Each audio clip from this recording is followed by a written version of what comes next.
Call the meeting to order. Stand for the pledge.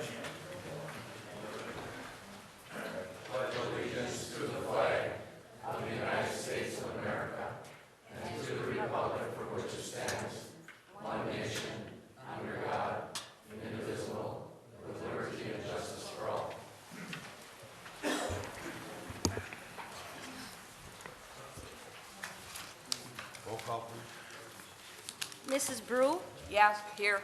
Mr. Babalani, Here. Dr. Hayes, Here. Mr. Menigini, Here. Mr. Pop. Approval of minutes for the regular meeting of February 15th, 2016. Any corrections or additions?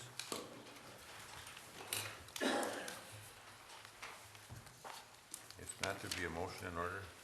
I'll make a motion we approve the minutes of the regular meeting of February 15th, 2016. Support. Roll call. Mr. Babalani, Yes. Dr. Hayes. Yes. Mr. Menigini. Yes. Mr. Pop. Yes. Mrs. Brew. Yes. Approval of manifest 2016-4 in the amount of $380,769.08. Any questions? Mr. McGee? I had one in here, Doc. Okay, under the Gulf Fund, I see where they paid into the retirement for January for the Michigan Municipal League. Now, they're done with that, right? Next month, we have to pick that tab up? Right, that's correct. Okay, I just wanted to make sure on that. That's what I thought it was. That's all. Mr. Babalani? I had the same question Lee had, and on the third page, Ray, down on the electric side, Jerry's Electric pole mount transformer, 15,780. Was that the transformer and the installation, or just the transformer? I'm not sure. I'll have to get back with you on that. Okay, and then on the electric side, the second one there, State of Michigan, LIEAF index, 2,065. It looks like a low-income heat assistance payment for the electric? That's the That's low-income assistance that we collect on the utility bills, and we have to pay it into the state. Right, that's for the state statute. But it shouldn't say heat on there, should it? That's Well, what it's called, low-income heating assistance program. Oh, It's it a heating is. assistance program, yeah. Okay.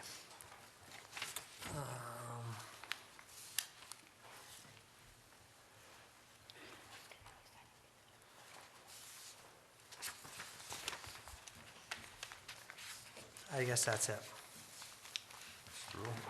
I have a couple on page 3.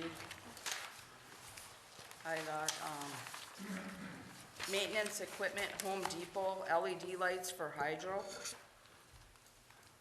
Do we usually do business through the Home Depot, or do we usually get that stuff through law firms and, halls here in town? Yeah, normally not through Home Depot, so I'm not sure why. Will you check on that? Yep, sure. And then also, under transmission distribution, Fastenal Company, T-Rods, for unit number 1 repair, $1,011.43.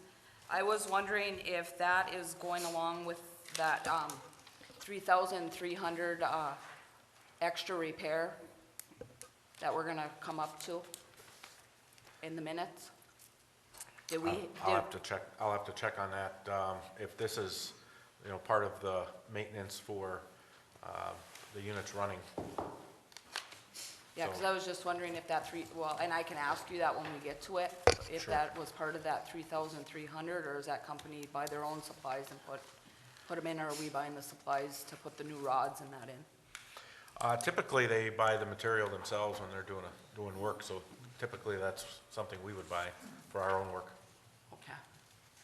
Because when they run a time and material, they usually run it off of a payroll type sheet that has time, material, and labor and equipment, and then we pay them on a total amount based on that. Okay. Yeah, and I guess what caught my eye is because it said T-rods, and you had that in the Yeah. memo that them needed to be replaced, so I was just wondering if we're buying them or whatever. That's all I have. Mr. Pop, any questions? I got a question about the step ahead, the boots for the officer. What's the allowance that they're allowed?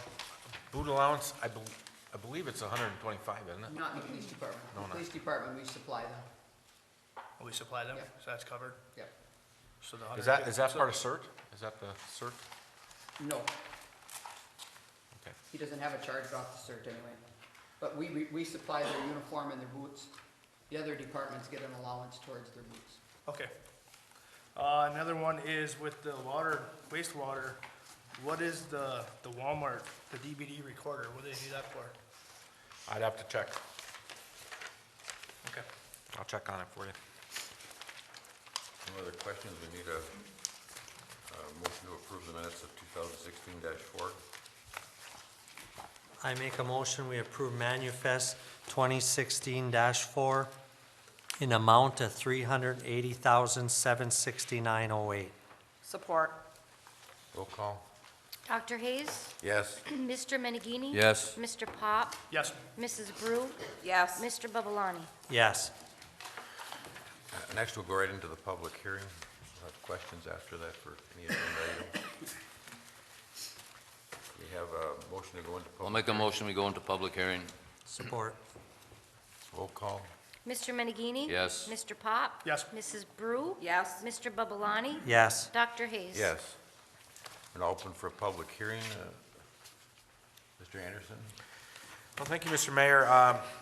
At our previous meeting, we brought up the lease agreement between the city and the Oak Crest Golf Club.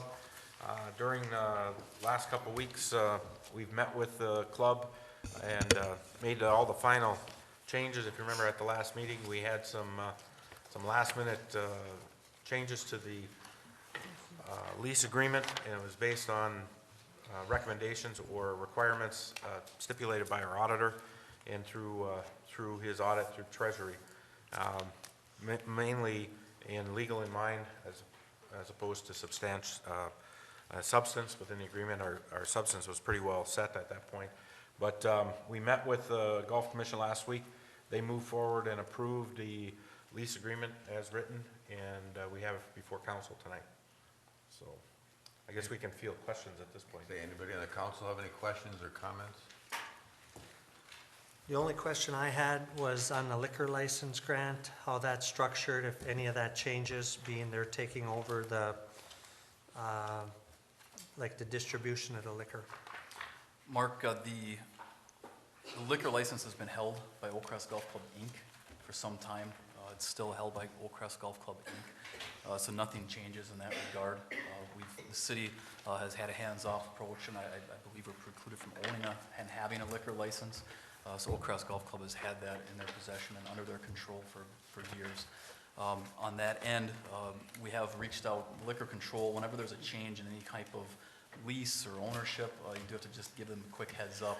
We've reached out to them as well, and we're in the process of making them aware of this, but Oak Crest has owned it for, years, for Okay. some time now, so nothing changes in that regard, which is nice, because that would have been a hurdle if we had to go through the transition for the liquor license, but thankfully, we didn't have to address that. Okay. That's all I got. The only question I have, did we have any trouble, Ray, with the extension? No, not so far. Okay. Again, I mean, I've dealt with Treasury in a number of different areas, and as long as we have a plan, you know, they're usually pretty decent to work with. You know, if it looks like we're dragging too much, but I think that they understood what we were doing. Any questions, Mr. Pop? Nope. Anybody in the audience have any questions or comments? If so, please come to the podium, state your name and address for the record, and ask any questions or make any comments.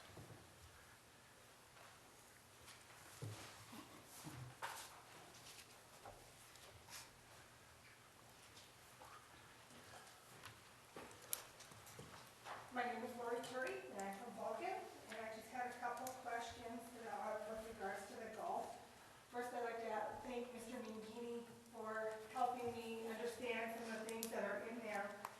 Upon first glance at a lot of this, I was really concerned, and I wish I had been involved in this process a little bit longer, but because of time constraints for me, I didn't have the ability to do so. But I do have a couple things that I would really like to have clarified. On Schedule 14, where they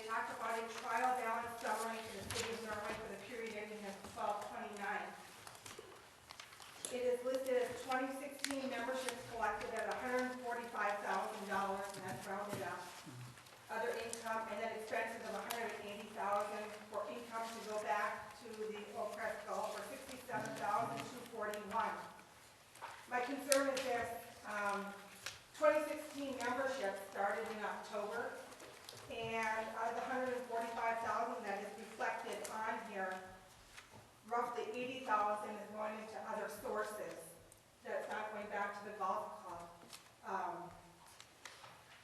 It is my understanding that pesticides had not been ordered for the spring this fall. It is also my understanding that there are some concerns with all the gas being siphoned out of the rental golf carts, and some of the tools and equipment and things like that that have been missing from the facility down there. With those things, with the big part being the pesticides, I had asked earlier for a detailed accounting as to what happened, and what I got was a summary that did not break down from the time we got the membership to where they ended up with that $67,000, and I'd like to get just a little bit better understanding of what happened to that $80,000.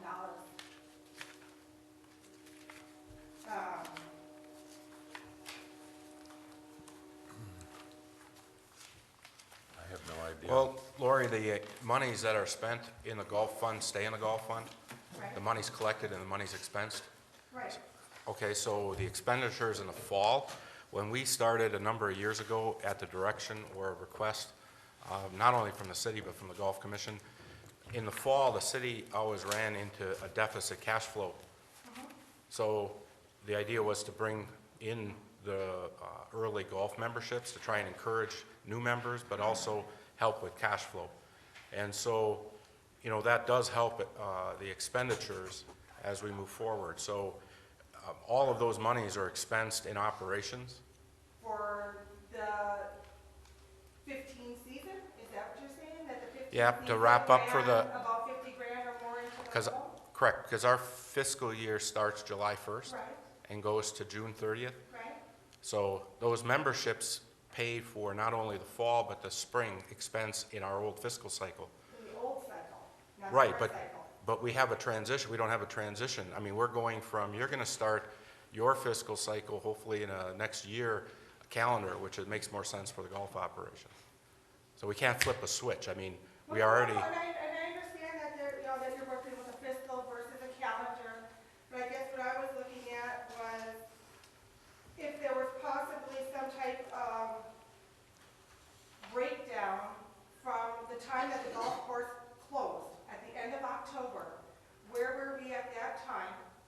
Because that's the time that we started pulling in this $140,000 or $145,000 to where we're at now. That's what I was looking for from the November, December, January, February. What expenses were incurred or charged off to the golf course during that time? And I understand that there was a deficit before that because Mr. McGeady explained to me that prior deficits have now been, if you want to say, consolidated into this equipment lease agreement, which was another thing I had concern of, but he explained that off to me. But I'm just trying to figure out the numbers going into, from the equipment, going into this year, if you had a number at the end of the fiscal. we that do a was monthly, based into the we equipment do a lease. monthly trial balance. I mean, if that's something that you could look at on cash flow. If you talk to Mary, she could give you a monthly cash flow or trial balance which shows those expenses. I have, and she did provide to me, Okay. you know, It should be on there then. well, but it doesn't break down, this is gonna be a cumulative. This is a cumulative amount starting from July, and it doesn't break down, like I said, I'm looking specifically, you know, from, Right. if possible, Well, when as I- close to the operating season as Right. possible.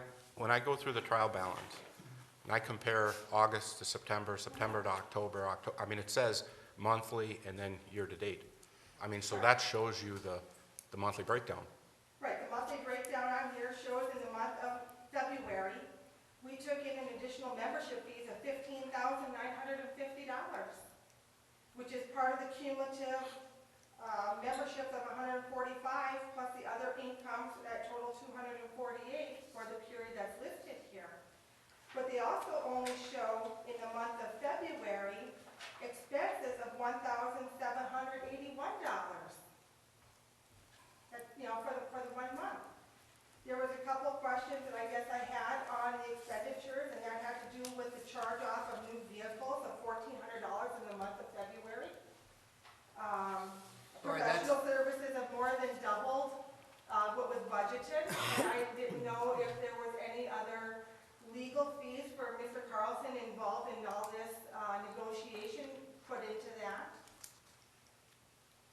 The lease, or the new vehicles, is the lease payment on those two pieces of equipment that are in here. We're gonna continue making the lease payments until everything's, taken care of. So that's what you're seeing under new vehicles. Okay, so when we That's a take over monthly the lease, charge. the new lease payment, is that one gonna disappear? The two leases that we have with outside vendors, Okay? one's with Wells Fargo, one's with VGM Financial. Roughly 2 years left on them. Yes. When those are transferred over to Oak Crest, then we're not gonna keep making the payments, but until that happens, we have to keep making the payments on those. Okay. So that's what you're seeing there, that's a monthly That was charge. one of the questions that you and I have not been able to track down earlier today Yep. as to, some of the expenditures that was given here to me. Like I said, I had a couple of them, like I said, the professional services being, like I said, significantly higher than it had been in past and or budgeted. I had questions on that as to what made that up. It was budgeted 25, it's coming in at 38 right now. These are just some of the things I'm trying to look at. When I read through and looked through this lease agreement, it was very thorough from the standpoint that they were looking at $6 reimbursement for insurances, for little things like that. It got pretty dang nitpicky. And why can't we be nitpicky back, I guess is what I'm looking at from the detailing on it. I would really like the answer though, to see if I can get a breakdown as to more solidly as to after the October, what specific expenses have been going, knowing that we're gonna be spending about $50,000 in pesticides upcoming that had not been purchased already. That's the biggest concern. We're trying to set this up to be successful, and I'm seeing some of the things that are happening not being, in the right direction. And that's just my opinion. Like I said, I have not been involved in this from the beginning. I wish I had. If someone can just enlighten us a little bit more.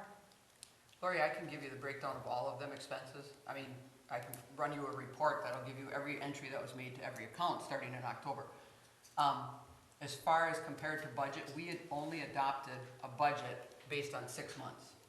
We were hoping this was gonna take place when we adopted the budget last June on January 1st, and obviously it didn't. So that's one of the reasons you're gonna see some numbers be higher than what was budgeted. But I can give you, I can give it to you right now, I can go run it, but it's not gonna help That'd you. be great. Yeah. I would just love to see for my own personal. And the other thing you'll see in there too is we did not charge any labor, like Lee pointed out about the MERS. Right. There was no labor or, In February, I did not see Yeah. anything like that, right? So We I stopped didn't see that. all the year-to-dates, like I said, that were in there, but I didn't know what the cutoff was, knowing that Kurt's duties at the golf course had been done in October. How much of that carried forward, if any? That's the information I'm looking for. and I can provide that to you That'd be great. for all of the accounts. That'd be great. Thank you. Lori, are you representing the Golf Inc. tonight? No, I am not. Okay, No, I am just an independent myself as a member of the golf course. okay. Like I said, I read through this. Talk on downtown is very, I'm in a very good position, and I'm also in a good position of knowing how to read a lot of financials and look at numbers. And this is just me doing it independently. I have no communication with the golf commission. This is just me independent. Okay, I was just wondering if you were representing them No, I'm tonight, and I not. was gonna ask why, if there was all these questions, why they weren't brought up before our meeting tonight, before we had to vote on it? No, like I said, unfortunately, with my time constraints, this packet was not available to me until Friday. That's when Trish was able to email me the whole packet because it was unavailable.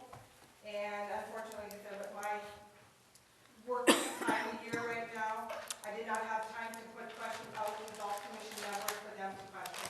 Okay, All right? thank you. Thank you, Larry. Thank you. Anybody else in the audience have any comments or questions? So please come forward. Anybody else?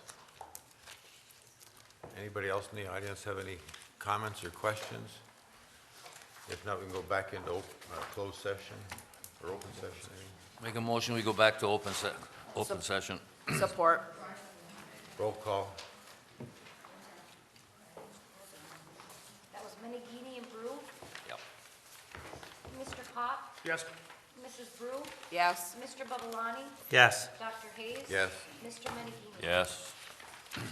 And Next, does anybody in the audience have any questions on any agenda items? If so, please come to the podium. If not, you'll have a chance to comment or ask questions at the end of the meeting. Next on the agenda is Resolution 2016-4, the Oak Crest Golf Course Lease Agreement and Bylaws. Well, we just went through the public hearing, so there's an attached resolution for council consideration for the agreement. I guess we continue answering questions if you have any on the agreement. If not, we need a motion. I'll make a motion, we approve Resolution 2016-04 for the Oak Crest Golf Course Lease Agreement and Bylaws. Support. Roll call, please. Mrs. Brew, Yes. Mr. Babalani, Yes. Dr. Hayes. Yes. Mr. Menegini. Yes. Mr. Pop. Yes. Number 8 on the agenda is Ordinance 418 to repeal the Oak Crest Golf Course ordinances of 325, 327, and 378. This is a housekeeping issue. Can we have a motion on this? I'll make a motion that ordinance 418 be approved and the staff be directed to make publication and notice as charter mandates. Support. Roll call. Mr. Babalani, Yes. Dr. Hayes. Yes. Mr. Menegini. Yes. Mr. Pop. Yes. Mrs. Brew. Yes. Item 9, approval of the electric line extension reimbursement policy, request of an extension of time. This was to go to the Utilities Board. Yes, we took this to the Utilities Board, the Electric Utility Board, this past month, or this past week, I suppose, early last week. And I explained them the situation. You see the map that's within the council report. The Hudsons are requesting an extension of their, they have a 5-year agreement on the line extension that they paid for, purchased. Their request comes from our extending Mr. Lefebvre the extra, a year and a half for selling property. And if somebody ties on, then they would get a reimbursement, for someone tying on to the line that they paid for. So I didn't think the Electric Utility Board's position was that give them the extension to the same time period that you gave Mr. Lefebvre, which would be November of 2017. I think that's a fair thing to do. I do have some comments on that extension for the property though, but I guess I can wait till the end for that. But I think this is more than fair. I agree. I think 5 years is too short anyway. I think we ought to look at the whole policy. That's part of the Utility Board, but They did agree with you, Doc, on that they want to reevaluate that. So once we get through with this, I'm going to have them come back and we're going to look at those policies. So I'm not sure what year, time frame, but we're going to discuss that in that context. I would think 10 years would be more appropriate. But is there a motion then to extend this utility agreement a year and a half? I'll make a motion, we extend the utility electric line extension reimbursement program. Support. This would be the one circumstance now. It's not in general. This is just for No, the- just this one time, right? Yep. Roll call, please. Dr. Hayes. Yes. Mr. Menegini. Yes. Mr. Pop. Yes. Mrs. Brew. Yes. Mr. Babalani. Yes. Item 10, approval of the council consent on filling open positions.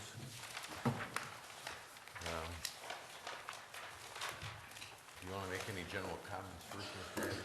Well, we brought this up at the last meeting, and I have a recommendation, since we have 2 employees that no longer with the city, within the electric department, and also looking at pending retirement that's coming up over this next year.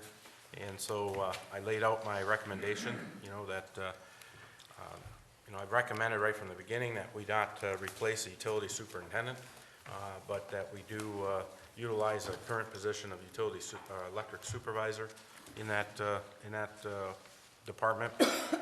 Also, you know, when our senior employee, whether it's a couple months from now or 6 months from now, decides that, you know, he's going to retire, I think that it's going to add an additional hole within the staff, and I think that it's incumbent upon us to, you know, keep the lights on. You know, we're concerned about the staffing levels as it is, so, you know, I'm making a recommendation to move forward with that. The utility clerk, that's something Mary and I had talked about since Emily left, and, you know, there is plenty of work that this person can do with the office. It's not a secretary, it's a clerk. We've had this position in numerous different ways over the years, dealing with helping the foreman with their progress reports, with reporting, you know, so, you know, it's a function that can be or is valuable for the office, and, you know, it's something that I think we both support. So that's our recommendation at this point. There's been some controversy, and I guess Mr. Boblani has some comments on this. Yeah, first of all, I'd like to say I appreciate, there was no decision when I had to leave town last week. I appreciate Mr. Pop, Candy Brew, and Dr. Hayes of holding this off, because I do have a lot of concerns. We're pushing $34 million in debt. I know some of it is pension. I believe that the best thing to do would be not fill these positions. We could save, I figured it out, about $155,000 by not fulfilling these positions. I don't believe that the supervisor position is a good fill, because the supervisor cannot get into the bucket unless there's a hardship for the community. If the people are out of town, the linemen are out of town on vacation, the supervisor can get in their bucket, but other than that, he is not supposed to be in the bucket per union. That's not true. Well, Clearly, I gave you an excerpt from the contract that says a supervisor is a working supervisor, can be a working supervisor, and that is in all the departments. And you So the also only thing they stated can't in there do is that it that they have- get overtime. you also stated in that, I have the executive session with me, that you said that under emergency situations. We have a working foreman right now that is, could handle the position, and I would like to see a lead lineman position behind it, the duties split, or some sort of a split, along with the hydro operator, which would be Jerry Gerard. I think this is a good split, and that would allow the pager to be carried along with the working foreman, the lead lineman, and all the other positions that we have. It was stated in the executive session that we have trouble filling a lineman position, so I don't fully understand why we're going to take a lineman out of duty and put him in the supervisor's position when we cannot fully utilize him in the end. I would also say that I don't believe there's a problem with the work orders being done the way that they're being done right now. Maybe somebody else could fill me in if there has been. I do believe that if we fill this supervisor position, Mr. Anderson had put in our packet that there was possibility of the Public Works needing a supervisor position. This is going to cost the city a lot of money. And we're going further and further in debt with the pension, and we have a good situation here where we're not laying anybody off, we're absorbing the position, and if Jerry Gerard does retire, I did talk to Jerry, he's not sure what he's going to do. At that point in time, maybe we do need to take on a lineman, but I don't foresee that that's a good move to do right now. I'd like to give somebody else a chance to say what they got to say, but I have a lot more to say. Okay. First off, I feel we have a commitment to our customers. There's a lot of outlying areas that need higher voltage. Higher voltage means higher poles. There's low voltage issues out there. Now, that's fine for me because I'm not worried about low voltage. I'm right in the middle of it. But those people in the outside districts, they're our customers, and we have to take care of them. On February 23rd, the issue was brought before the Electrical Utility Board. Now, the people on these electrical utility boards, some are electrical engineers, and the other two for sure have electrical backgrounds, so they know a lot more about this than anybody sitting here, unless we have an electric engineer out there someplace. Okay, they passed a motion in support of this proposal to have these positions advertised and filled. Also, the Electric System Master Plan, which was completed in 2013 by Dave Kraus from KPE, who is our top advisor on the electrical system, and passed by the council that same year, identified an overall staffing of 6 in the department to keep the system functioning and to deal with the projects that are projected over the next 5 to 10 years. We all feel that we have a responsibility to maintain and improve our system for our customers and recommend moving forward to ensure system reliability. So my recommendation is to go along with these 3 moves. 99% of the time, I go along with the people on these different committees. We've got a half a dozen committees out there that people are getting nothing for it. They're catching static, they come up with decisions. We're begging for people to get on these committees. Well, this committee is there, they're recommending this, I'm going along with it. Otherwise, it'd be a slap in the face to them. That's my feelings on it. Well, I would like to add to Lee's comments that we started out in the cable department. We started out with 1 guy, now we have 2 guys. We do not have a supervisor in the cable department. So is this gonna, by some reason, lead to producing a supervisor in the cable department? We used to take care of all the cable mainline extensions and upgrade through the city with city employees. Now we sub that out to CCI, where we're not feeding the employees year-round with wages and benefits. And I don't foresee why we couldn't do the projects, and the projects we could handle, and sub out the rest of them. We have done some of that electrical subbing out in the past. So it is not sacrificing customer service to our customers. I believe it's actually going to improve the service because we have these people come in, they have a lot more manpower to get the projects done more efficiently, faster, and with the savings on not hiring these, we can probably do some more upgrades in the system. Mrs. Brew, do you have any comments?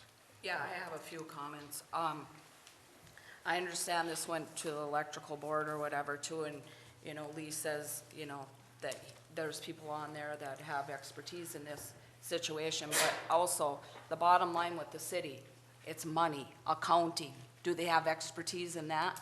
We, as city council, have to tighten up the belt for the people in this town. And here's a situation where we can tighten the belt. And we can farm things out. We've done it before. That doesn't mean we have to hire full-time people to do that and pay their benefits.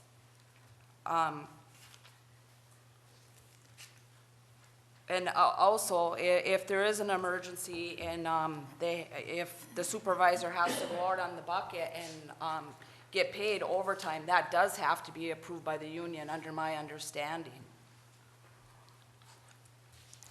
And I feel like we need to look at this and save some money. Maybe we can get some roads paved. We owe that to the people of this city too.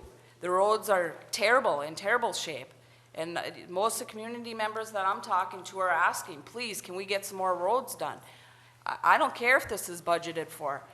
Just because it's budgeted for doesn't mean that you go out and spend the money because it's in the budget. It's time to tighten the belt and get some roads done and look at situations. And maybe the city needs to look outside the box.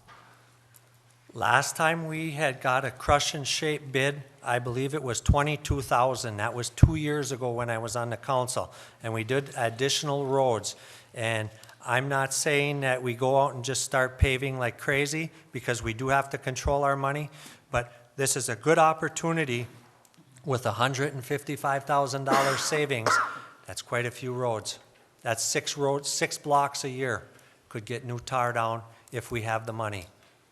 And I think we're crazy to fill these positions. We have a one-time shot here to straighten some of this stuff up. And like Candy said, just because things are in the budget doesn't mean we have to spend the money. Mr. Pop, do you have any? Well, Mr. Anderson, I would like to thank you for putting this on the agenda. You know, it says in the charter, it's up to you to do the hiring, you know, that part. But I also agree too that we could be saving money. You talked last time, you want to hire a lineman, you want to fill in that supervisor position, you want to bring in a clerk. Well, then you're talking that you have somebody in mind on taking this position. Well, you take them from the lineman, now we're down 2 linemen. So and you say, well, it's hard to come up with a good lineman as it is.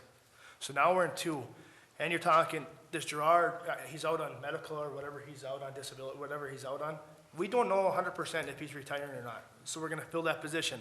Then we get these projects done, we're sitting on benefits what are we gonna have this guy doing? I understand you want to do this, I understand, I'm listening to both of their arguments. The other thing I have is this city clerk, or the electrical clerk. We're farming out our billing system now, right? So that's gotta break up some time for the girls in the office, where they could absorb some of this work. Not saying that they will, but there's other ways around this. I don't think it's a good idea to hire these 3 positions. I mean, you could take that lead line, or the supervisor position, instead of bringing somebody over at $70,000 that he's making now, bring somebody in, train him in, you can start him off at $40,000. You're saving $30,000 right there. And I never thought about the fact that these 2 just brought up about the roads. Yes, Lee, you said that we do have an obligation. These people need power. But these people also have power out there. I lived out on Perney Lane on District 5 Road for over a year. And this, just patching every summer or every fall, my truck was ripped apart. That road has not been fixed in years. The Clycamps live out there. They said as long as they've lived out there for the last 20 years, that road has not done. They just keep patching it and patching it. They just throw, and I rode by when they're sitting there. They just throw the tar out there. These roads need to be fixed. They're not in good shape. But like again, hey, I'm glad you brought this up. It's your decision. You are a city manager. You're put in that position to make that call, and I appreciate that. I think there's other ways around it that we could be saving money. That's all. Okay, then let's take this $150,000 and put it on our unfunded liability on the pension. Because we're not saving anything. You're going to take it from here and put it over there. You are saving, because if you don't hire people and pay that out, it's money saved. But then you take it, yeah, but then you're going to spend it on the roads. So it was mentioned by Mr. Babalani that we're $34 million in debt. We got how many million in unfunded on our pension? 9.3. 9.3 million. Let's pay that down then. We could also do that. I don't have a problem with that either. You can go one way or And another like with it. I said, Lee, we would pave whatever we had the money to do, but this is ridiculous to spend this money on this here. I feel we have to keep our electric department in top-notch quality control. I feel the electric department is top-notch, and if we need extra, we can go out and farm this Sub out. some of it out. Sub some of this out. The Am I work is full? done quicker when you sub it out because MJ or one of the contractors brings in a full force. We noticed that when we went through the cable TV line extensions and upgrade. Our 2 men work their butts off, but they're no comparison for a team of 6, 8 guys coming in and whacking the job out. And we got a perfect opportunity to save money here and get some streets paved, pay down the pension fund, whatever it may be. But just because this stuff is in the budget, it should not be spent all the time. And I'd also like to make the point that we don't have a foreman in the street department, and it seems like everything goes well over there, and we haven't had a foreman over there, and we save money. We do have a working foreman. We don't have a supervisor. A supervisor, thank you, Lee, for correcting me on that. We don't have a supervisor in the street department. And my decision on this is fully as a beneficial of savings. We have a lot of good people. We have some people that aren't performing up to their standards. And my feeling is that if we have working foremen and we have a manager that handles his people well, we can get through this with no problems. Has the city subbed out for things that we need, like the extending the power, getting better power out there? Have they ever subbed out before for this? We've subbed worked out before. The thing I like about subbing out, and I've thought about this before, is we're not sitting on, if we hire somebody for this position, for another lineman or whatever, we're not sitting on paying their benefits after everything's done. We'll be sitting with the crew that we have now, which we're getting along fine with right now. If we don't have the money to do the upgrades, the guys, what are they gonna do besides brush the lines and a little bit of maintenance at the hydro? If you don't have the money for the projects and you got the guys, you're wasting them. I agree with Mr. Pop that it's up to the city manager to make these decisions, but obviously he's conscious of the council's feelings on a lot of these issues, and that's, I think, why he put it before the council. So I think we're not going to change each other's mind on this. So if someone would like to make a motion, I'd like to hear it. I'll make a motion, we cease the hiring and any promotions in any of the departments. And I would also like to see that council changed. I'm going to make a separate thing on a separate motion to have the charter changed so that the council has to agree on a full council base to fulfill any positions. One motion at a time, I don't think you Well, can I just change- wanted to, I Yeah, just but wanted to put that You out can't there. change charter by a motion of the No, council. you can't change charter by motion of council. You have to go through charter commission. Okay. That's a, Well, I'll make the process. motion, we cease all the hiring and promotions and transfer of any promotion, any job titles. Is there a second to that? Support. Roll call. Mr. Menegini, No. Mr. Pop, Yes. Mrs. Brew, Yes. Mr. Babalani, Yes. Dr. Hayes. No. Does the manager understand where the council's position is? manager understands council's position. Okay, thank you.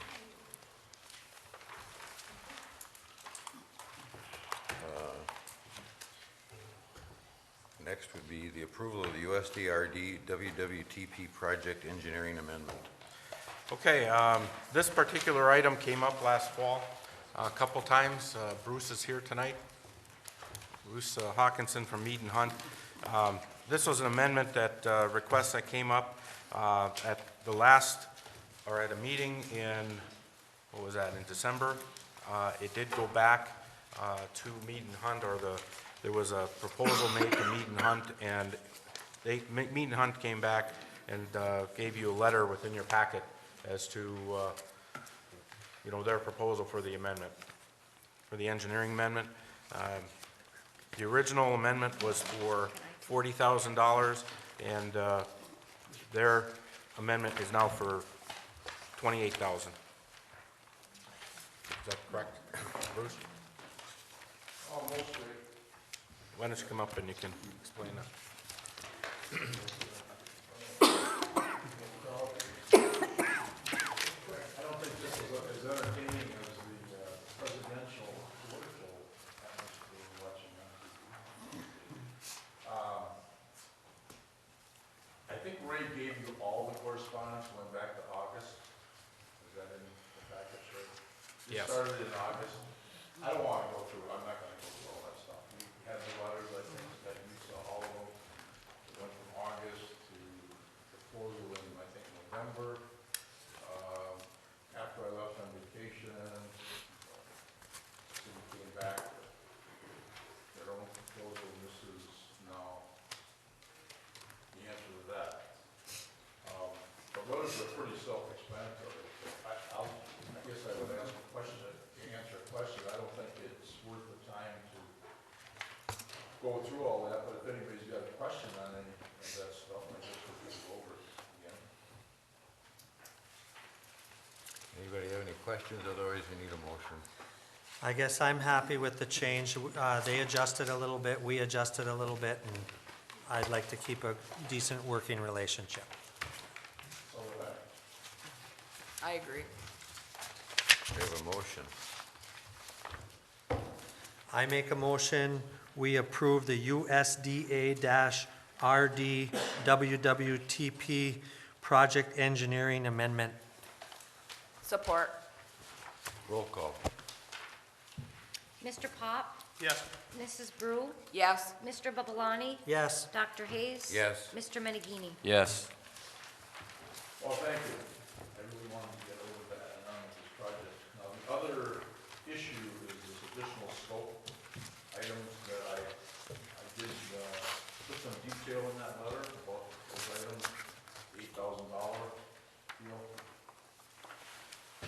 The council has to make a decision, whether you want those things in the project. I explained what they were. The one was to go under a highway. Well, let me just go over those quickly. They're in the letter that I just wrote. There's two of them. One's sewer related and one's water related. And remember, we've got three different funding pots here. We've got the wastewater treatment plant, we got the sewer project, and we got the water project. All of those were separate funding commitments. Those pots stay separate, those projects stay separate going forward, except for the fact we'll have one contractor doing the water and sewer work when we bid that out. Yeah, these are a couple things that came up after. They were in the original scope of work. And one of them is up on Walnut and Fifth.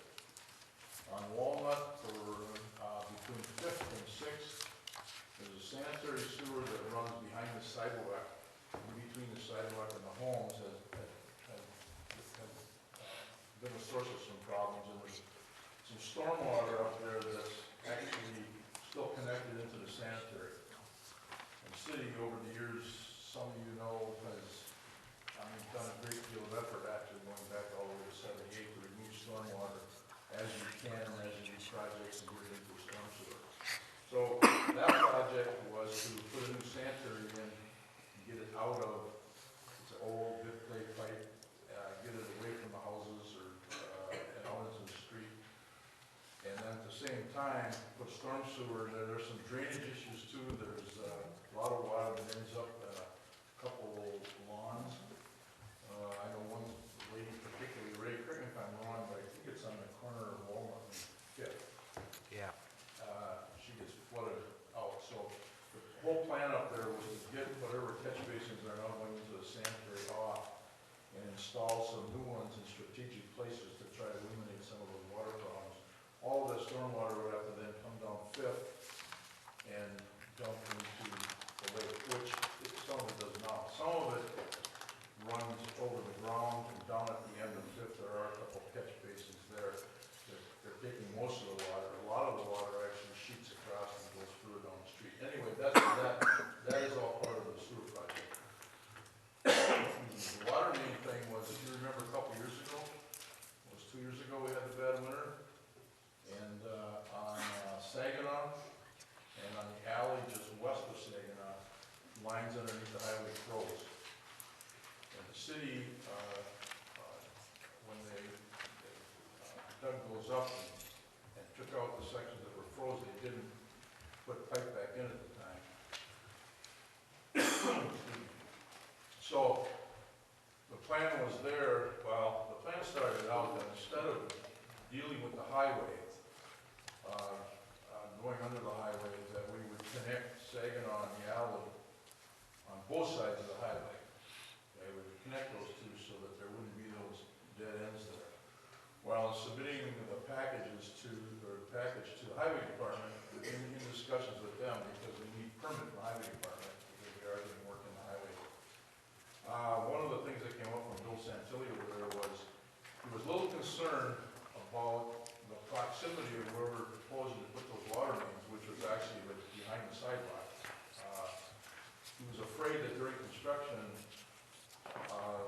we may be at risk to undermine the road, the highway, and so he was highway right away there. He was apprehensive about doing that, and so, not wanting to permit it.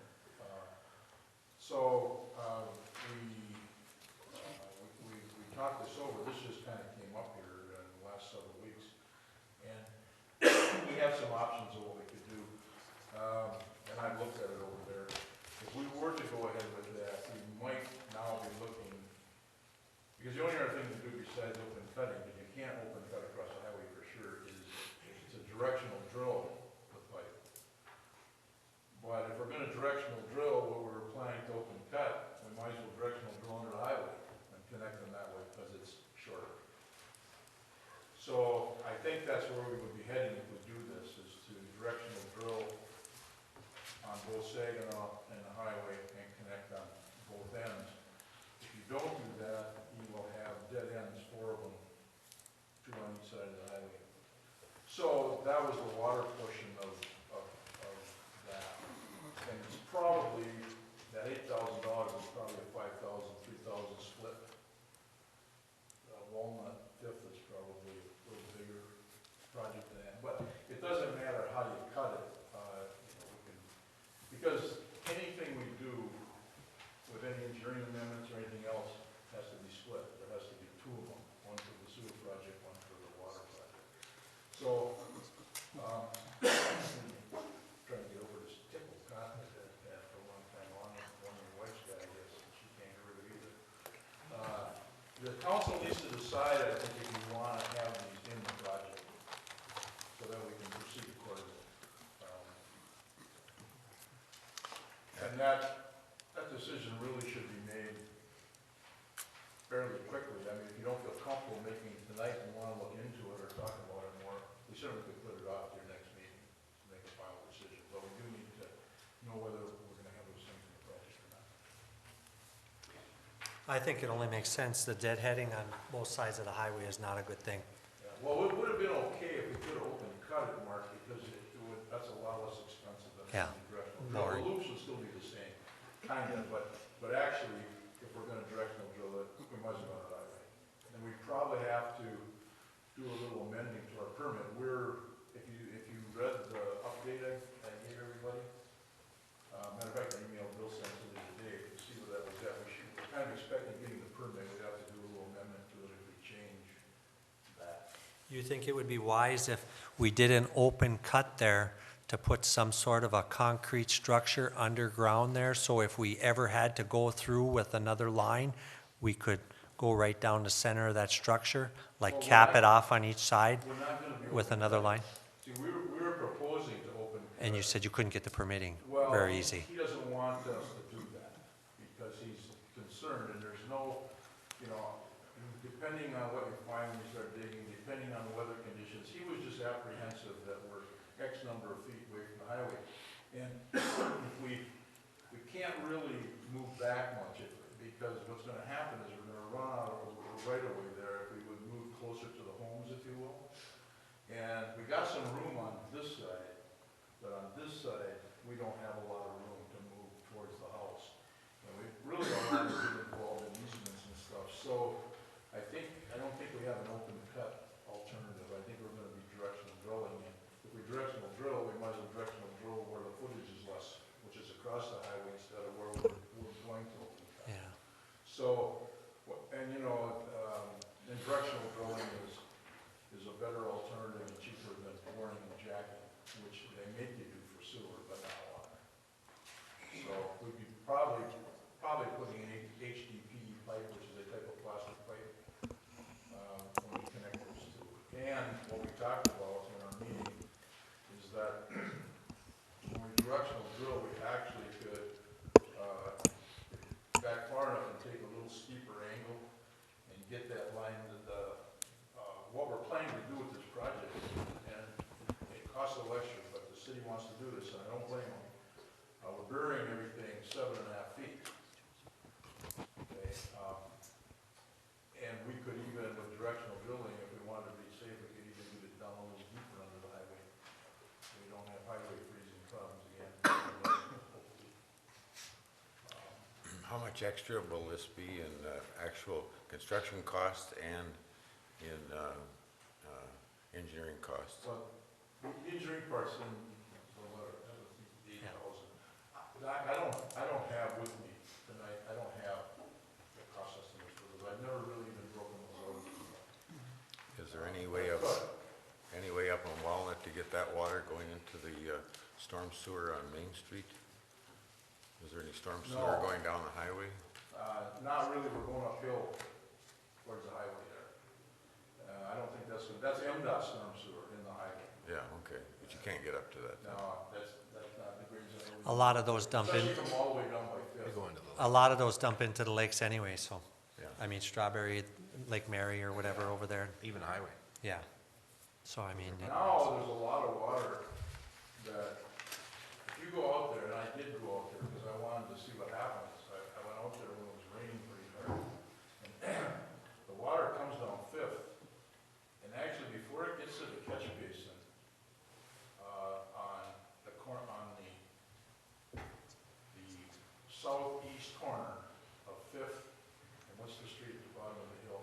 I only lived here since '76. Chestnut. I can't keep it straight. What's this next street down by the lake? Chestnut. Chestnut's down in the hole. There's a catch basin on the southeast corner, and the water comes down that side of Fifth, and before it gets to the catch basin, it all shoots across the street and heads, Chestnut keeps going down as you go north. It all heads down there, and the water's flowing, all over there. So we, when we did the storm sewer, we correct all that stuff, so the water's coming down the catch basin where it belongs, and we get some additional stormwater off of the sanitary sewer up there, and hopefully we'll be able to fix the problems with all this stormwater ending up in people's front yards. So, Well, let's put this on the agenda for the next meeting. you want me to work up some construction cost estimates just for that, I can do that. That doesn't cost extra, does it? As long as I'm standing here. Just kidding you. What? As long as I'm standing here, do you have any questions on the update? I have a few. Can I just cover You haven't it? tapped any maple trees yet, have you? Pardon? You haven't tapped any maple trees, have you?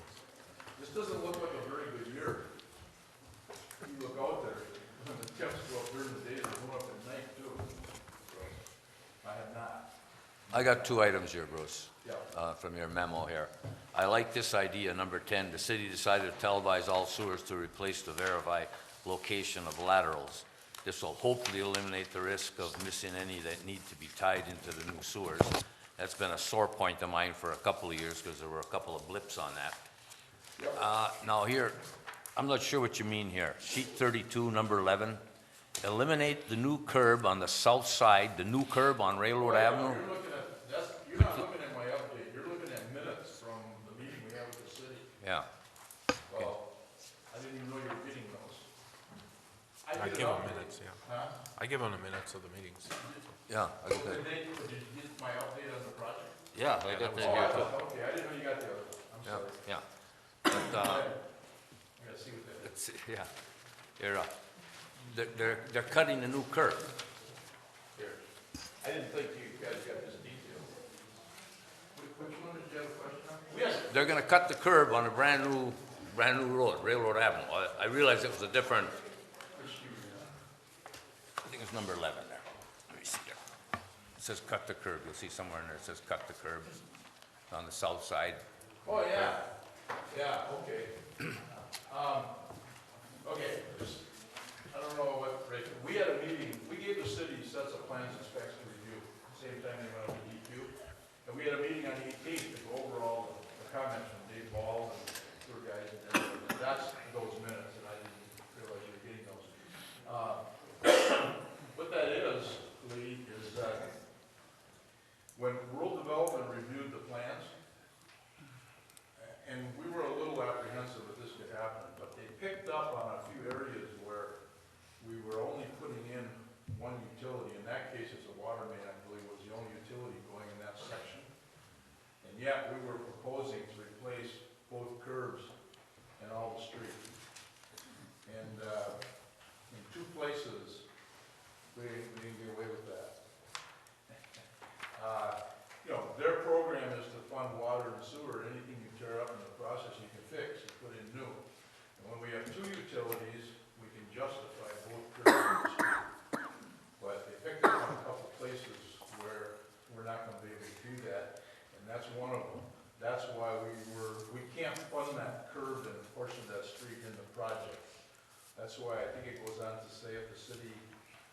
wants to do The that. city will coordinate any curb and street rehab they want to do in the affected areas. Yep. And what I get out of this, you're cutting a brand-new street, Railroad Avenue, No, that's No, down. this is from where it ended. This is from where it ended. going east. Oh, okay, Yeah. okay. But the point is it's not very good shape, and we're only gonna, project's only gonna be able to fix half of it.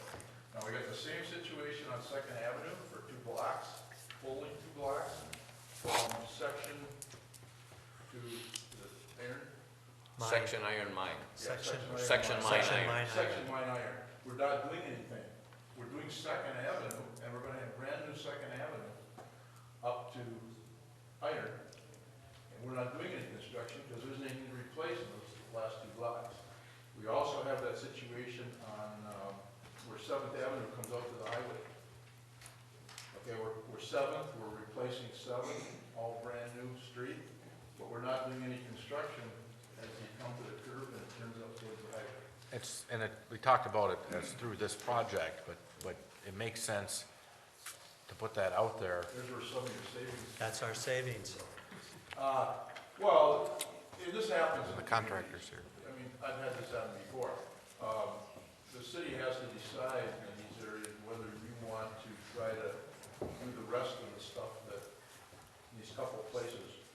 I will tell you, there's a few other places where we're being able to do what we wanted to do. I think that's a good point, and you should make Mr. Anderson well aware of what areas that you were stopping on that would just take a little bit more to get the whole project done. And when we go through the budgeting, maybe we can hold off on a couple things that maybe, say a front end loader or something like that. And while we're getting a good asphalt rate, clean up some of this stuff. Well, he is aware of it. Okay, We've been talking about it. just so it's, And, I'm giving him advice. and you know, you're gonna have a contractor in town that's hopefully gonna have a pretty decent blacktop price because of a lot of it. And my thought was, it gets complicated if you put it in the project as an ineligible amount. Okay, I don't wanna get into the details of that, but it gets, so I told Ray, I said, I think you're better off just figuring out if you're gonna do this, do it yourself. And maybe, you know, the same paper could do it, as you're doing the rest of the stuff, you just have a deal that takes so much tonnage yourself. that's what we did last time when we had the projects. Yeah, and I think you really do need to look at that, especially where you got the half-street stuff.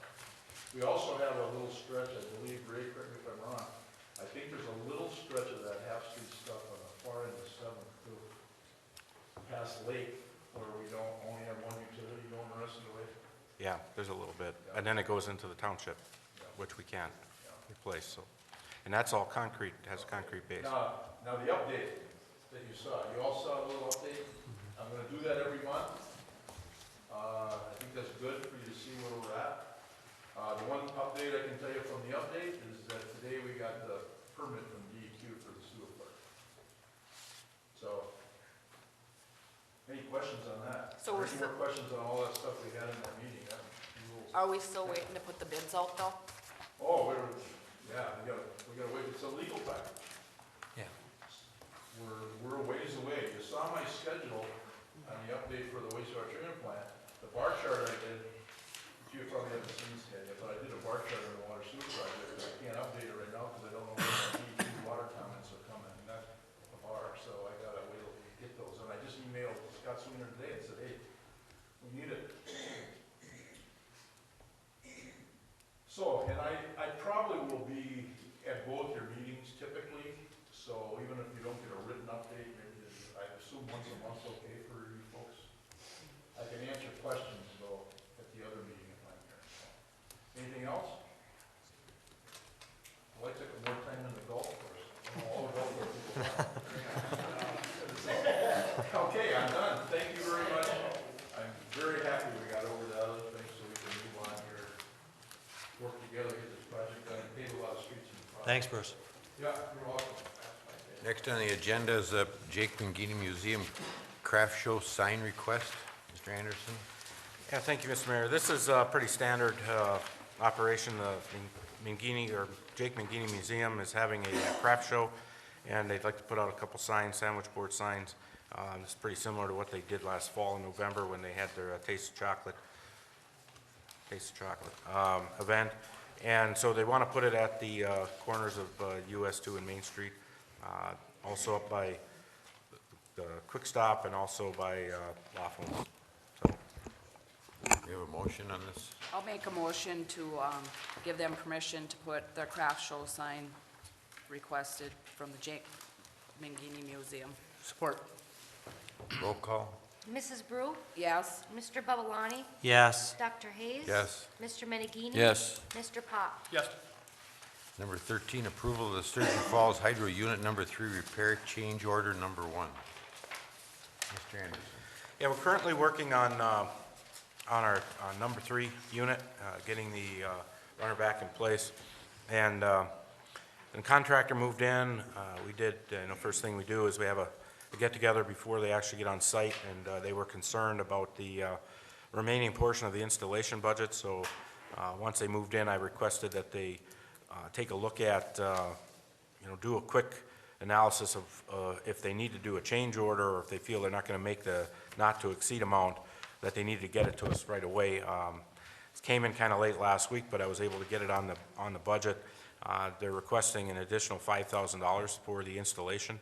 Again, remind you that it is time and material, so it's a not-to-exceed price. If they don't hit it, they don't spend it. But, the next time we meet will be 3 weeks, so it'll be after they're done. So we wanted to make sure we had enough room for them if they don't meet their original budget. Also in this, there's a couple of issues that we had or have down there. Talking about replacing some corroded studs on unit number 1 and at the bulkhead. And we asked them to put, again, since they're here, give us some pricing on that.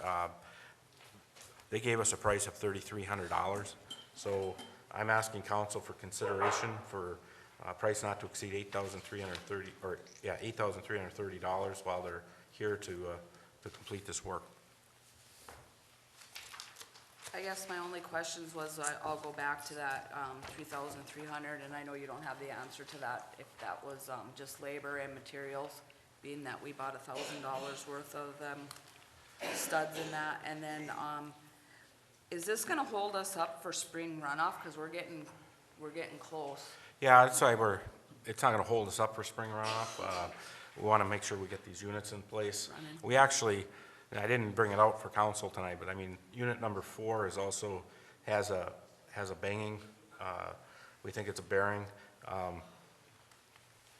While they're here, we were hoping that maybe they'd be able to get in and take a look, but, it's one of those things, when you get the contractor on site, you take a look at some opportunities, if, to save some money because of the mobilization or lack of mobilization, they're here. But like I said, I just received that quote to go look at number 4 this weekend. But yeah, I mean, when they're here, we want to make sure that we have our units ready to go, when we get spring runoff. Do they have any idea on what it entails to change that bearing? Rough guesstimate? Well, until you tear it open, you don't know if it's just tightening it up. We think that maybe we just need to tighten up the packing on it, and then it's just a matter of getting in there, tightening it up, and put it back in place. If it actually needs to go to the shop to hone it, then I got another issue. Yeah. So That's on number 4, you said? that's on number 4, yeah. That just started today? No, it didn't start today. I mean, that's something that had been, I just became aware of it this week, but it's something that had been going on. Okay. So, especially in operating equipment, you don't like to hear clanging and banging. That's not a good sign.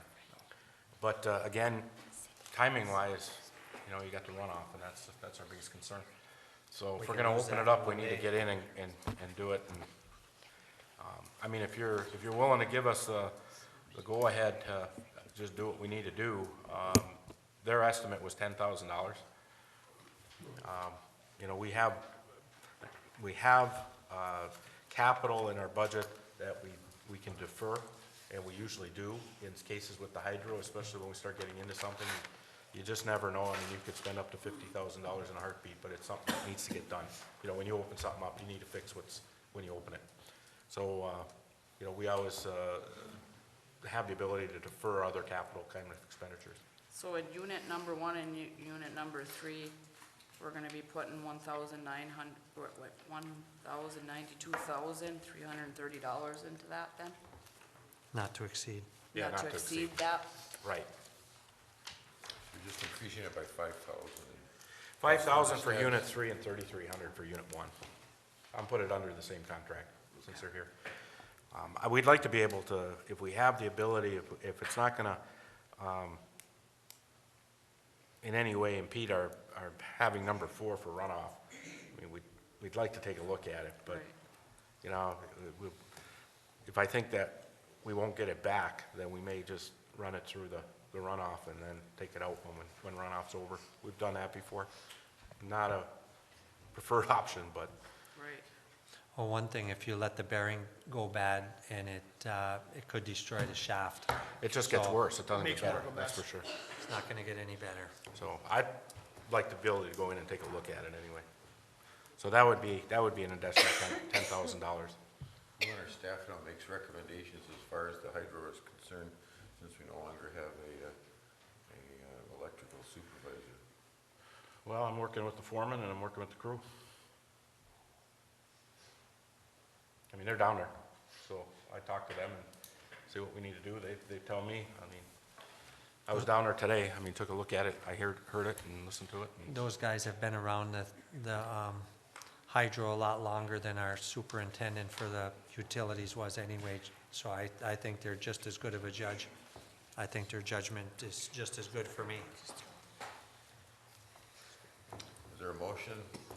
I'll make a motion that change order number 1 on the unit number 3 repair project be approved for a price not to exceed $8,330, making the total project not to exceed price of $192,330. Do you want to add? Support. Do you want to add any recommendations? Roll call. Mr. Babalani? Yes. Dr. Hayes? Yes. Mr. Menegini? Yes. Mr. Pop? Yes. Mrs. Brew? Yes. Does anyone else want to make a motion then on the other item?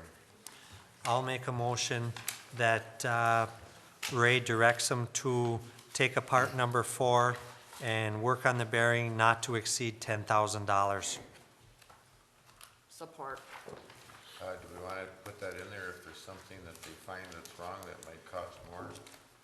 I don't have, you know, the only way I can know what the amount is that'll end up having to go to the shop and then the shop will have to give me a number. And if you want to give me direction to get it done, I doubt if it's gonna be more than, you know, I don't even know if I can give you $10,000, $20,000 at the shop. I mean, it could be that high, depending on what it is. If they gotta go and machine it, you know, fix the packing on it. While adjusting the bearing, they should be able to adjust the bearing without taking it all apart, I believe. Yes, if they So, I can't, mean, if they can't get it done by adjusting it, then Let's give that a shot, and if it needs to be done, come back to us and we'll see what we look like. they'll be gone though by the time we get back on the 21st. So But unless the we only- have a special meeting. The only thing is that you had said that you didn't want to rip it down anyway because we're so close to runoff, so Yeah, I'd have to find out if they have to tear it all apart and send it to the shop, how long is that gonna be down? We may not wanna do it anyway. yeah.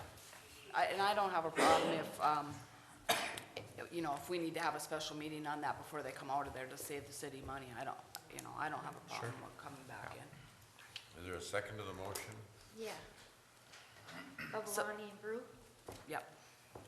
Dr. Hayes? Yes. Mr. Menegini? Yes. Mr. Pop? Yes. Mrs. Brew? Yes. Mr. Babalani? Yes. That will end the regular session for now. Mr. Carlson would like to make some comments. Thank you, Mayor Hayes. One of the things I know is a little bit out of the ordinary, but one of my jobs is, of course, to make sure that everybody's in compliance. This council is in compliance with the city charter. And I was gonna ask Trish to read back the motion, just for wording purposes. Under the city plan of government that we have for our charter, obviously, as Mr. Pop referenced, that the city manager has the determination, I think it's under 3.11, that the city manager's duty to hire and fire employees. And I didn't hear all of the motion. I just want to make sure it was worded appropriately in compliance with the charter. In essence, under 3.11, the council nor its members or committees cannot dictate the appointment of any person to the office by the city manager or in any way interfere with the city manager to prevent him from exercising his judgment to the appointment of officers and employees in the administrative service. So as Mr. Pop noted, he appreciated that City Manager Anderson brought this before the council. I think a comment was made by Lee at one point in the past regarding why are we here? This is the city manager's job. But the city manager brought it before the council to address and discuss, and I don't mean to open things up again, but I just want to make sure that the motion was worded properly, in essence, so that it was a vote of no confidence or an indication to the city manager that the council is not in support of filling these positions, but ultimately it's the city manager's decision under the charter. So I just want to make sure that the motion did not specifically preclude him or specifically indicate he could not do so, because he's under the charter, he can, but the council is indicating by the vote of 3-2 that they're not in support of that, and that they're indicating as such to the city manager. So I just wanted to have Trish read that back to make sure I understood the crux of it, or that it was worded in a fashion that didn't violate the city charter. I just have down no hiring or promotions of any kind. Okay. Well, that, in my opinion, that needs to be clarified by an amended motion, because that's not in compliance with the charter. I think it has to be a vote of no confidence or a vote of No support. no support for the hiring of those positions. I want to make, that's my job, to make sure everything's done in accordance with the charter. So I'd ask the mayor to recognize that issue and ask for a opportunity to amend that motion, because I think if it reads in that way, it needs to be clarified. Sounds like it's a legal motion, so I don't think you should have done it, but did you want to change your motion? Well, I think that I would like to say that the council voted unanimously to not fill any positions or promote any positions. They didn't vote, did you say unanimous? It wasn't unanimous. Or excuse me, not unanimous, majority. So I don't know, what else do we have to, is that Well, sufficient? that sounds like it's an illegal motion. What I was saying, Mark, I couldn't when you were speaking towards Trish, so I didn't hear Okay. all of it, but I heard parts of it, and then as I was looking back at the charter to make sure that what I heard, or that what I didn't hear, exactly what it stated. But because the council cannot dictate to this, the city manager's job is to hire and fire, except for certain positions within the city, namely city clerk, city treasurer, city assessor, chief of police, and fire chief. He has to get consent to hire, or to hire those folks, and can only fire under the charter as well. Can only fire by consent of the council, the city clerk and treasurer. These are employees. We could put recommending. That's what this is it has to be clarified, because the way it was stated, as far as what Trish read back, it's not appropriate, so it has to be something as Candy, as Councilwoman Brew referenced, it has to be a show of no support or a show of no confidence in the request to hire these individuals. Okay. But wasn't that also, I mean, I don't want to question you, but being that Ray made the decision to put it on the agenda? I don't believe so. I mean, Okay. I think as Okay. Councilman Pop referenced, I mean, and I think Lee Councilman Menegee made a comment about it as well. Why is this here? I think he made the comment when Mark was gone. That's maybe that was some of the confusion was, but I think listening to everybody and discussing this out of a request by the council to put it on the agenda, it was done so. He answers to you guys. So I don't think that just putting it on the council necessarily does that. On the minutes, Right. or on the right. agenda, I mean. So my point is just that I think it needs to be reworded such that Council is not recommending filling these positions. more of a Or recommendation or a promotions. vote of no support as referenced, correct? Right, and I think you're talking about these three positions. Your motion originally said he can't hire or fire or do anything anymore without us. No, I Well, want, that's what your motion said, that Well, he I- can't hire or promote anybody. I wanted to, well, once we got done talking about this, I wanted to bring that up. Well, your motion Yeah. should be more specific. Okay, than- we're making it specific right now. Yeah, because right now it says of any kind. Okay, well, then we'll make it that these positions are not recommended by the council to be filled or promotions handed down. It is our recommendation. For these three positions, not any other position. Yeah. That sound right? I think that's more appropriate in the city charter. Okay. Again, it's a recommendation to the city manager, not a indication that he's prevented from doing so. Because under the charter, as Councilman Pop referenced, he's able to. But the council is here, as City Manager Anderson's liaison and the person that makes the executive decision. So you're making an indication to City Manager Anderson on behalf of So the now council. how do we change that? Do we have to have another vote then? My recommendation would be a motion to amend your previous, Amend the first one. the first motion, You'd have to. and a revote. I'll Just make make a it clean. motion. We change it. Support. Now, that's just for those 3 positions. Well, we're amending the motion right now Okay. that Mark made earlier on no hiring or promotion of any kind. Okay. Mrs. Brew? Yes. Mr. Babelani? Yes. Dr. Hayes? No? Mr. Menigini? No. Mr. Pop?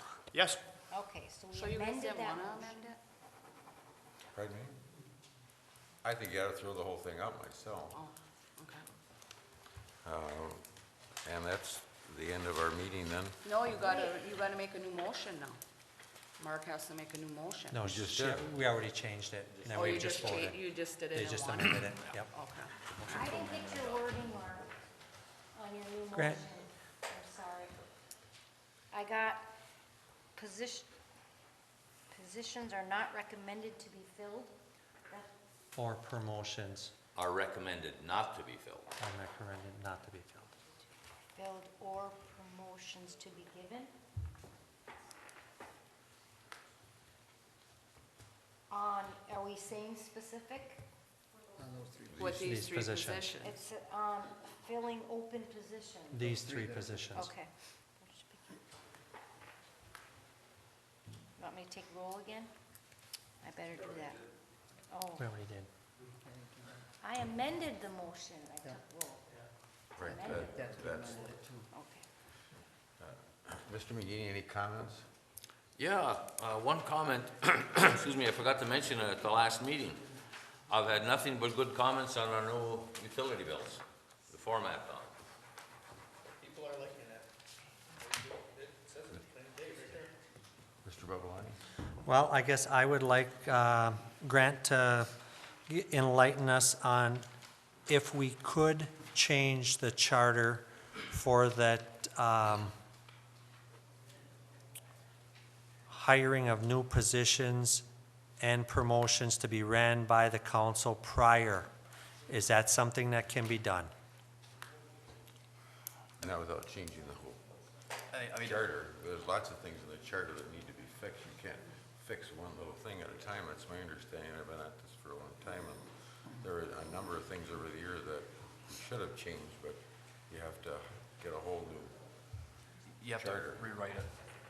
You go through And it that also, charter commission. and it also has to, it's up to the vote of the people. And there's a process involved that I certainly would need a little more time to give it Okay. step by step, but as Dr. Hayes referenced, you have to look at the entirety of the charter and probably a few other items, but you have to look at the whole thing and put it before the people.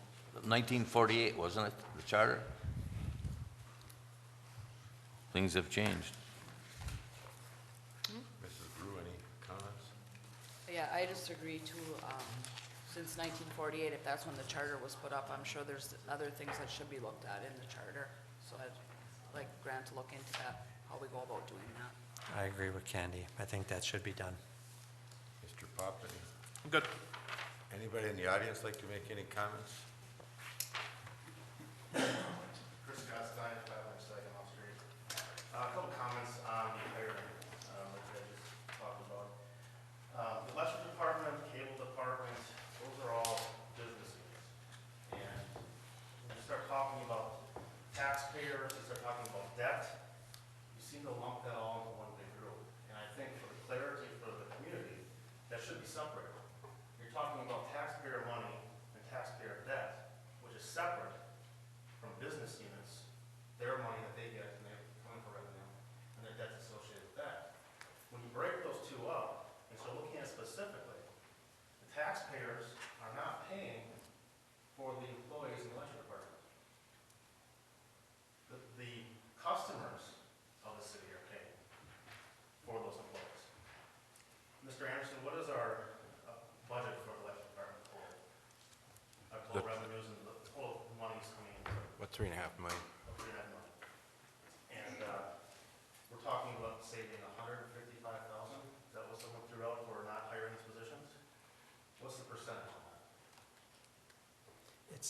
Then, Chris, what I'm you're not- saying, I'm not asking for the comments. Go ahead. It's a fairly minimal percentage you're talking about here. On top of that, you have employees that are at the door of retirement. You have one that's looking to retire in a couple of months possibly, you have another one that's probably retiring in a couple of years. Now you're putting a hole on getting in additional linemen into the department, which we already know is going to take time to find a qualified person who's going to stay in this department. Now, someone leaves, we're down a man. And now we're behind the eight ball. This department is the largest revenue generator the city has. We're basically crippling it now by not having this employee come on, by not having adequate supervision in this department. I think this is probably one of the worst decisions that I have seen this city make in the last 8 years that I've been here. And I've been following most of the city business going on. On top of that, I have the opportunity to interact with these departments, usually on a daily basis, with my job working as IT support. And I see the day-to-day actions that go on in these departments as far as the paperwork that's involved, the decisions that are being made, projects that we've been planning. And a lot of these are not large ticket item projects. These are small projects that need to be taken up by a supervisor and make priorities. Without having that leadership in the department, I feel that these projects that need to be taken care of are not going to be taken care of.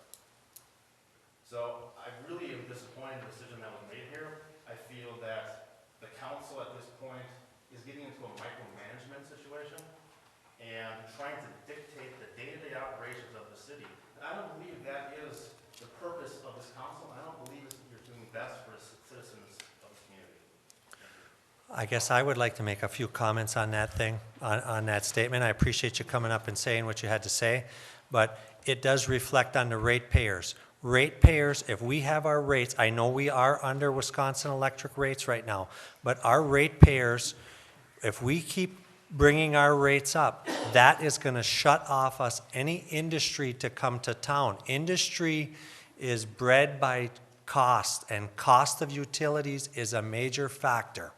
And I don't believe the electric department is in any shape or form hindering providing power and growing. The work orders are getting done. And we can hire from outside. If we need line extensions, we can do whatever we need to do. But keeping controls of the cost, I know what you're talking about, Chris, but it affects the ratepayers. I'd also like to make a comment too. You know, Chris says this isn't coming from the taxpayers, but the utility payers is what you referenced to. Basically the same in the city. They're not basically the same. It's a very distinct group of people. You have taxpayers, you have ratepayers. And combine the two in statements that multiple members of the council have made, where they're saying we have this amount of debt, and we lump everything together and saying that we're saving the taxpayers money by not hiring this position. We didn't say save them money, we said put the money into maybe the roads or anything. Money, but you're not saving money. You're taking money out of a department and now transferring that money to another tax-driven account. You're taking money from a business account. It's still spending. Spending is spending. Exactly. Yes, spending is spending and saving is savings. And, you know, that's fine that you're disappointed of the 8 years that you've been around. I wasn't always happy with the decisions you made either, but I didn't get up and say it publicly to you. And you know what? If you were that worried about it, you should have ran again. I agree with you. You know, Let's not turn this into a free-for-all. Does anybody else like to come up, make a comment? Pete Hopper, Prairie Road. How did we get 34 million in debt to begin with? Well, if you look at the breakdown of the debt, less than $1 million of that, of what you're quoting, which we aren't at 34, but let's just use a number that you're quoting, since Councilman quoted that. Less than $1 million of that is general fund, which is the taxes. All the other debt, other than the $9.5 million of pension, is council-approved projects. From home how far back? Well, it goes back all the way. We have, in the 90s, goes back, project in 87. So it goes back. I mean, these projects are 40-plus years on some of those I projects. figure this town has how many people? 2,000? We lose what, 20 people every year? So that's less people that are gonna put the bill of your spending. Yeah, but most of these projects have been done years ago, and we're paying off sewer projects and water Yeah, projects. but our wages don't go up. I'm on a fixed income. Yeah, but we still have to- 50% of the town is retired. Yeah, but you still have to pay off these debts, and there's still debts for fixing the hydro. That's making us money. Fixing the utilities, we're I not. don't think it's making money. How is it making money? Oh, we did an evaluation. If you didn't, if we didn't have the hydro, Yeah. your rates would be over 20 cents per kilowatt. If you didn't have the hydro. Wisconsin Electric. Exactly. You'd be buying all of our power, off the grid. You know, so that is a tremendous asset for the community. Not to mention all of the parks that it's paid for over the years, all of the roads that it's funded over the years. So, Yeah, but our electric rates keep going up. Everybody's rates keep going yeah. up. But we're still under Wisconsin Electric, and we're still paying off $7 million of that big figures to repair the hydro. But it's certainly well worth it because we're making money. This city was run like a business. Right, and that's what we We want to. bankrupt, right? No, it is run like a business. Because what we're telling you is it's a separation of the tax dollars versus what Mr. Gottstein mentioned. These are our business units. And business units take debt, to operate. Yeah. And, I mean, we have to improve our infrastructure. We're mandated by federal government under the hydro. We're mandated under the, When are the roads gonna get fixed? those are under different, those are under different funding elements. It's the hardest component for us to come up with revenue for. And you can't just take Where's that 2 mills go every year? the 2 mills, which isn't 2 mills anymore. It was a bond issue that we used to pave this portion of town. I mean, all of the roads that we paved over on this portion of town, we had matching monies and grant monies. We brought in over $8 million of grant to do these projects. So Yeah, but you don't do nothing unless you got a grant. we don't have the money to do anything unless we have a Yeah, grant. that's why. Well, You should be saving it. did you vote for the tax, did you vote for the tax increase last year when they came out? No, I Okay. don't vote for any increase. That, and what happened was, we went backwards with the amount of money we get from our Act 51. Because of the way that the funding is structured through Lansing. Remember, Michigan is one of the most socialistic states in the country. Our money, other than property tax and income tax, if we had a local income tax, stays here. Other than that, it goes to Lansing, and it gets redistributed on a formula. So your gas tax goes to Lansing, and then they send us the money back that they view we need. And right now, we spend 107% just to do the plowing and the basic maintenance. So that's zero for capital. So we have to come up with some other funds for capital. And we go through that each and every year. Come during budget hearings. We go through it each and every year on where that money's coming from. And when we do a project, we're typically tapping into the electric department. So, My daughter lives in Howard, Wisconsin. They got about 10, 12,000 people. All they have is a police department and a fire department. That's it. and Wisconsin has a totally different funding source for both schools and for roads. And Michigan refuses to use the Wisconsin example. I've asked that question many times. How is it I went down to a school with my daughter, she's in the choral program, and we went down to the Madison area, a school the same size as ours, same size community, and they had 4 music teachers in our program. 4. And I asked the superintendent, I asked the school, talked to Candy about the same type of situation. It is a totally different funding source in Wisconsin. So when you look at our states, I mean, I ask the folks in Lansing on a regular basis, why don't we use the model of some of these other states? I don't know, I guess we know better. Get screwed over all around, from the big to Try. the little. Thank you. I'd like to wish everybody a happy leap day. And remind everybody that we have an election next Tuesday, I believe, the 8th. And I'd also like to say that government doesn't always do things right. Look at Flint, the governor's office tried to save $30,000, and now in their budget, according to our packet, they have put in $195 million to help fix the infrastructure in Flint, just to save $30,000 in the beginning.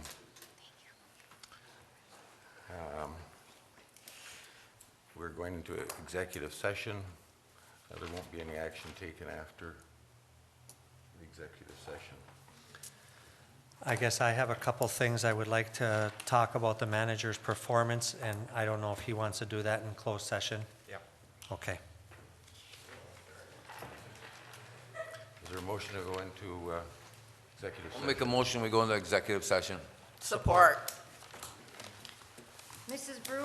Yes. Mr. Babalani? Yes. Dr. Hayes? Yes. Mr. Menegini? Yes. Mr. Pop? Yes.